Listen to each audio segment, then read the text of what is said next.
And here are a few things that you can do starting this weekend to make some extra cash.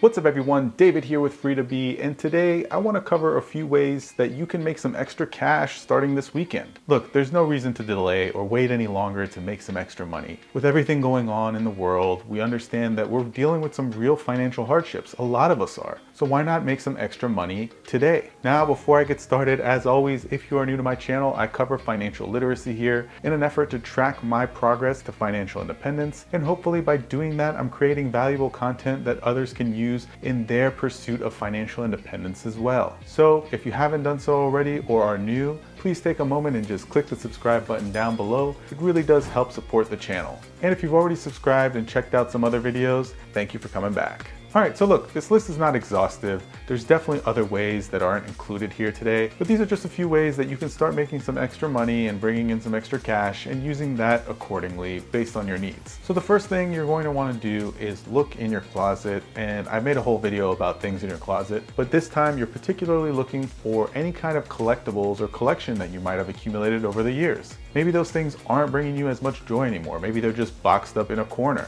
Maybe it's time for you to reevaluate and actually price them out to see if they've gone up in value and start getting rid of some of those things. If you want to keep a few pieces, go for it. But for the most part, if they're sitting in your closet and you're not really looking at them, they're not displayed, why not get rid of them and use the cash elsewhere? So take a second, go through your closet, and this time you're going through your closet looking specifically for collectibles. If you have a storage unit you're paying for and you're keeping collections in those storage units, that's basically a double cost because you have things that you're not really appreciating, you're not enjoying, and you're paying for a storage unit. So maybe go through some of those things and get rid of them, downsize a little bit. You'll feel better for getting rid of some stuff and you'll make some money in the process. And I actually started doing this myself a couple weeks ago. As you can see, I do collect some things, but the other day I was looking in my closet and I realized that I collect a lot more than I actually display. So I started paring down the collection a little bit and making some decent money in the process. Well, let's say you don't have a collection. How can you go make some extra money if that's not something that you're interested in? If you've never collected anything, what are you gonna do? Well, the next thing you're gonna wanna do is not overpay for things and sign up for cashback services when you shop online. And this can be as simple as installing a free browser extension from some company like Rakuten, which I made a completely other video for, and I'll link them down below. And when you sign up for Rakuten, what you do is you download a browser extension that kind of pops up anytime you're shopping without even thinking about it, and lets you know if there's any sales, if there's any promo codes, and also offers you cash back.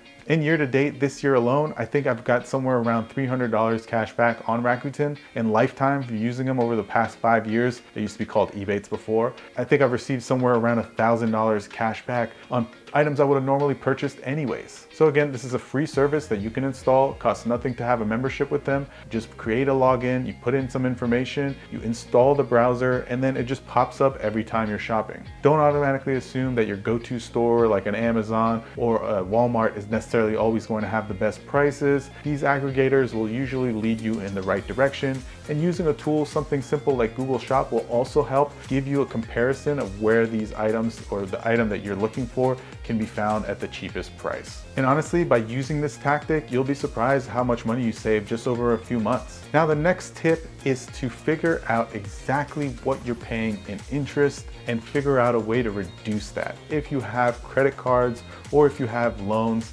consolidate that at a much lower interest rate, because if you can decrease your interest rate from 15–16% down to 5 or 6%, you're saving a lot of money over the life of that loan or the life of that debt. And that's just money saved that can be used elsewhere. Again, you shouldn't be paying interest rates that high anyways, but if you are, look at ways to consolidate those loans, consolidate those debts, and pay a much lower interest rate and get rid of that debt sooner rather than later. Okay, so now that we've got all that taken care of, what do we do next? Well, the next thing you should look into doing is open up a Robinhood investing account. And I'll link that down below as well. And if you use my link to sign up, it is an affiliate link, but you'll get a free stock when you sign up. And if you don't have a Robinhood account or you've never heard of what Robinhood is, it's basically just an investment platform that allows you to trade stock at a $0 transaction fee, which means that you can invest as little as $1 to $2 because they also offer you options to buy fractional shares of companies that might otherwise be out of the realm of your investment power.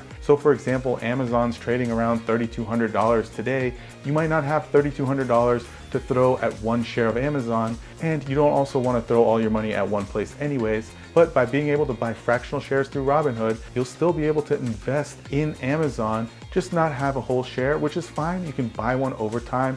And by buying fractional shares, you can actually diversify a lot easier. So it's something that I do recommend people do. Start with $100, maybe put $25 in Amazon, $25 in Apple, $25 in Disney, and start diversifying your portfolio of investments or building one if you don't have one already. And again, it's as simple as clicking my affiliate link down below, sign up, you'll get the free stock. And honestly, Robinhood also has a lot of great resources. If you're a first-time investor, they'll give you some tips, strategies, some information about the company you're investing in. So if you don't have an account already, go ahead and click that link in the description and you'll get a free share and be on your way. And finally, the last thing you can start doing to make some extra cash is to figure out what your hobby is. And I've covered this in other videos as well, but take your hobby and turn it into income. If you enjoy making craft soaps or hand dipping candles or taking photographs, turn that into a side gig. There is a market for every hobby out there. Trust me, there is. It's strange. You'll find that your hobby might be something that someone else is interested in.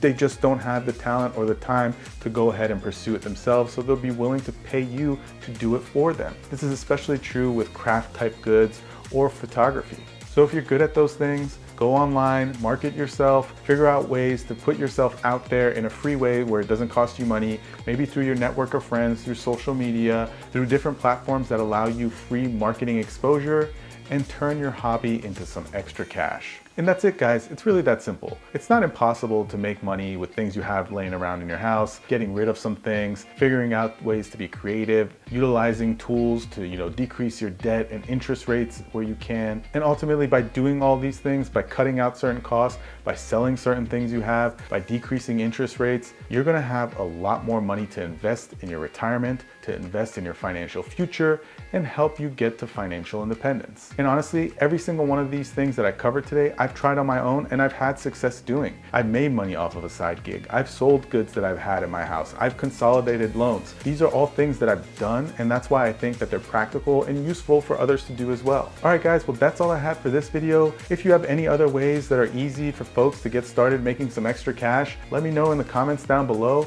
If you did enjoy the video, don't forget to give it a thumbs up. If you are new or haven't done so already, please take a moment and just click the subscribe button down below, and we'll see you next time.